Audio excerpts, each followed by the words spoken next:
Welcome to Spring at the Missouri Botanical Garden. I'm Morgan, and today we are going to dig into the reopening of the Victorian District.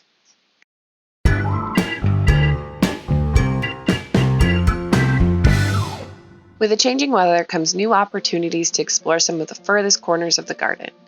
Tucked in the southeast corner of our main campus, the Victorian District features a glimpse into the history of the garden and the St. Louis community.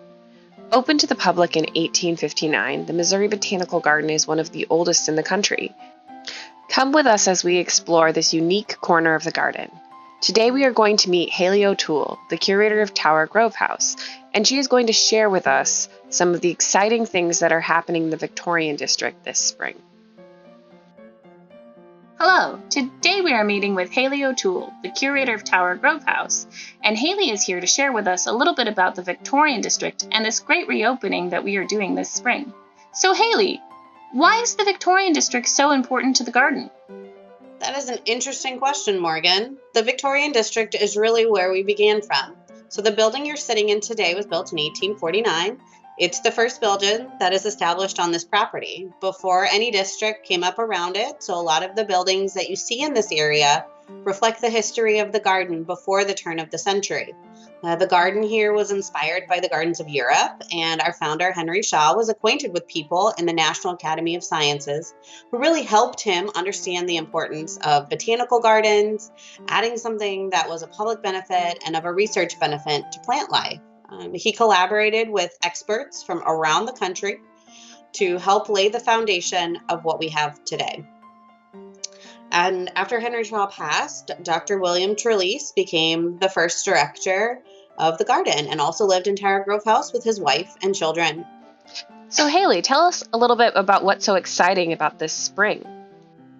Well, I think what's most exciting is that many of our cities have taken a hiatus for the last 2 years. So we're really excited to open to the public, to infuse some of that history back into the garden and to its visitors.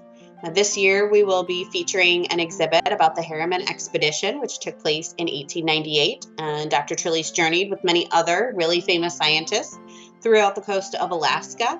We have some of his specimens in our herbarium, and we have a lot of beautiful photos that go along with it and that show the native people of Alaska. And we're really excited to share this really critical mission-based topic and reopen to the public again and see our visitors. Tower Grove House is open to the public Wednesday through Sunday, 10 a.m. to 4 p.m., and included with garden admission. Adjacent to Tower Grove House is the Peter and Stephen Sachs Museum building. Erected in 1859 for the sole purpose of housing books and herbarium specimens, this was the garden's first research hub. With a beautiful hand-painted mural on the ceiling and unique shelving spaces, this space hosts changing exhibits about topics related to the garden's mission. Today we are going to meet Neshka Pfeiffer, the curator of the museum building, to tell us more about the upcoming summer season. Hello and welcome to the Sachs Museum. We're here with Neshka Pfeiffer, and she's going to tell us a little bit about what makes the museum so special. The Sachs Museum is very special to the garden because it was here when the garden was created in 1859, and it has, from its inception, been a place for knowledge about plants in the larger world to be shared with the public here in St. Louis. That's so exciting. So we're trying to bring people back out to the Victorian District, and I hear you have a new exhibit coming up. Very excited about this. The new exhibition is called Botanical Resonance, Plants and Sounds in the Garden, and it'll open in May and go through to March of 2023, and it will feature how plants make sounds in nature, as well as how plants are used around the world to make musical instruments. So when you come out and visit the Victorian District, you can make a stop in and see the fantastic exhibits that are here on display. Thank you so much for joining us, Neshka. Thanks so much for having me.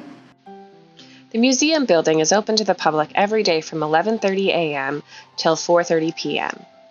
and is included in the garden admission. The Victorian District also harkens to another time. With its unique landscape design, outdoor features offer popular planting designs like a parterre to the east of Tower Grove House.